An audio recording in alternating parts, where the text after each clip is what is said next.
लेकिन उसका खर्च देने में दिक्कत है, इसलिए आरटीआई का जवाब बताया नहीं जाता है। जैसा भी कहा, पार्क बना है और पार्क कहां है पता नहीं।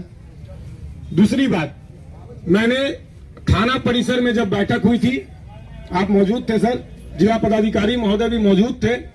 हमने उनके सामने सबसे पहले यही कहा था कि कोई भी योजना, कोई भी विकास कार्य अगर फॉरबिसगंज में हो रहा है तो फॉरबिसगंज नगर पालिका के कार्यपालक पदाधिकारी महोदय एक बार बताए कि वो कब जाकर के उसका निरीक्षण किए हो और बोले हो कि काम सही है या गलत है।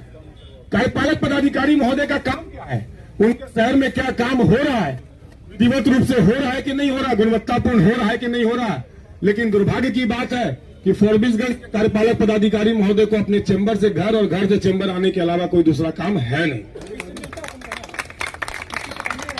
तीसरी बात सर, ये जो नाला बना है इसमें अक्सर अभी कुछ लोग जो नुमाइंदगी कर रहे हैं या फिर बचाव करने की कोशिश कर रहे हैं नगर परिषद की, वो कह रहे हैं कि ये नगर परिषद का फंड नहीं है या कोई दूसरे विभाग ने बनाया या कुछ किया है, बुडको ने बनाया है। तो मैं बहुत विनम्रता से एक बात कहता हूं कि फॉरबिसगंज नगर परिषद की chairman is the first citizen of Forbesganj.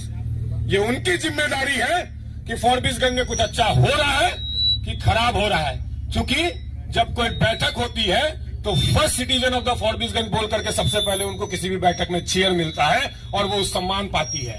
तो उनका ही ये हक बनता है कि वो सबसे पहले चेक करे कि उनके क्षेत्र में ये काम अच्छा हो रहा है या खराब हो रहा है। आपसे जवाब चाहेंगे सर कि एनओसी की इन्होंने दिया इस क्षेत्र के लिए, इस कंस्ट्रक्शन के लिए।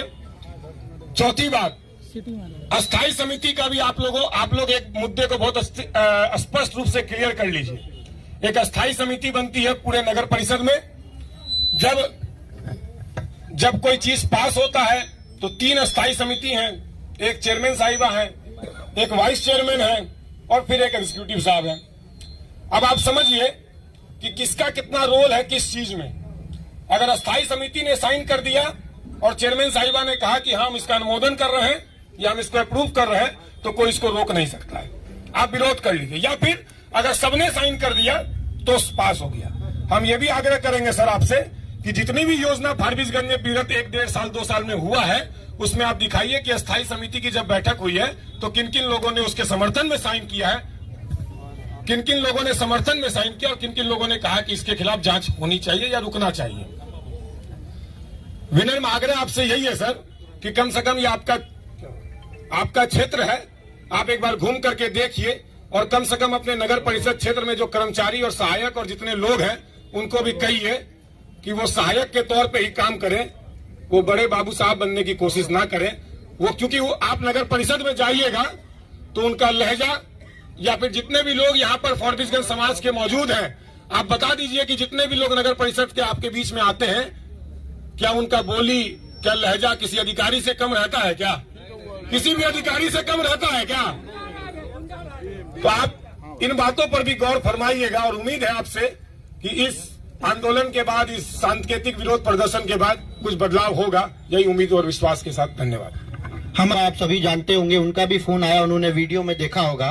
परसों उनके साथ भी घटना घटी, उन्होंने कहा सबके सार्वजनिक रूप से पता चलना चाहिए। इसी जगह पर जिस पर हम आंदोलन कर रहे हैं, कल संदीप गोलछा जी तो जिंदगी और मौत से लड़ ही रहे हैं।